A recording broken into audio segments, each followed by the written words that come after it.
ඔයාට සරලව දෙයක් තේරුම් කරන්න බැරි නම් ඔයා ඒක තේරුම් අරගෙන නැහැ.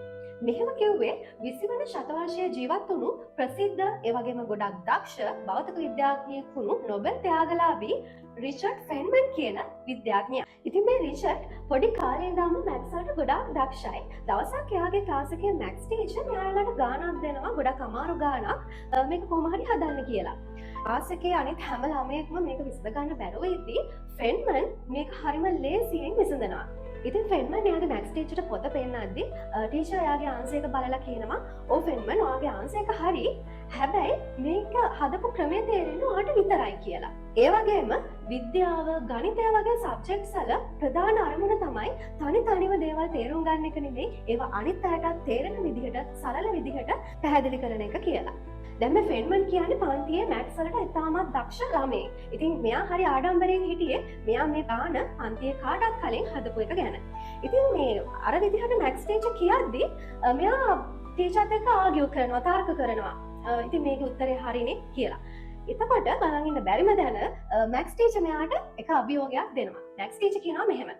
"හරි ෆෙන්මන්, ඔයා හිතන් ඉන්නේ ඔක්කොම දන්නවා කියලානේ. ඉතින් මම ඔයාට එක චැලෙන්ජ් එකක් දෙනවා. ඔයා මේ ගානම ගෙදර ගිහිල්ලා අපි දන්න සාම්ප්‍රදායික ක්‍රමයට හදලා ගේන්න කියලා." දැන් මේක චැලෙන්ජ් එකක් නිසා ෆින්මන්ට බාර නොගෙන ඉන්න බෑ. ඉතින් මෙයා මේ චැලෙන්ජ් එකත් බාර අරගෙන ගෙදර ගිය ගමන්ම මේ ගානම අර ගුරුවරයා කියලා දීපු සාම්ප්‍රදායික මෙතඩ් එකටම විසඳගෙන යනවා. වෙලාව අරගෙන විසඳගෙන යනවා. අන්න එතනදී තමයි මේ ෆින්මන්ට තේරුනේ මේ සාම්ප්‍රදායික ක්‍රමය ඇතුළේ තියෙන තර්කය, සුන්දරත්වය, ඒ වගේම සියවස් ගණනාවක ගණිතඥයන්ගේ තියෙන මේ දැනුමේ වටිනාකම. ඉතින් මේ සිද්ධියෙන් ගොඩ කාලයකට පස්සේ මෙයා ඉතා දක්ෂ භෞතික විද්‍යාඥයෙක් බවට පත් වෙනවා. ඒ විතරක් නෙමෙයි, මෙයා ගොඩක්ම ප්‍රසිද්ධ වන්නේ භෞතික විද්‍යාවේ තියෙන ඉතාමත් සංකීර්ණ තැන් ඉතාමත් සරල ආකාරයට අනිත් හැමෝටම තේරෙන විදිහට පැහැදිලි කරන එකට.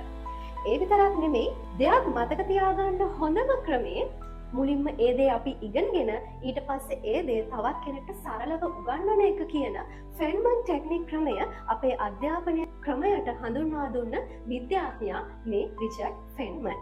හරි ළමයි. ඉතින් මෙන්න මේ කතාවෙන් අපිට ඉගෙන ගන්න ලස්සන පාඩම් පහක් තියෙනවා. අංක 1 තමයි අපි කොච්චර දක්ෂ වුණත් අපිට අනිත් අයගෙන් ඉගෙන ගන්න ගොඩාක් දේවල් තියෙනවා කියන එක. අංක 2 තමයි විද්‍යාව, ගණිතය වගේ මේ ඕනම සබ්ජෙක්ට් එකක් ඉගෙන ගන්න එකම විතරක් නෙමෙයි, ඒක අනිත් අයටත් තේරෙන විදිහට උගන්වන්න පුළුවන් එක තමයි ලොකුම හැකියාව.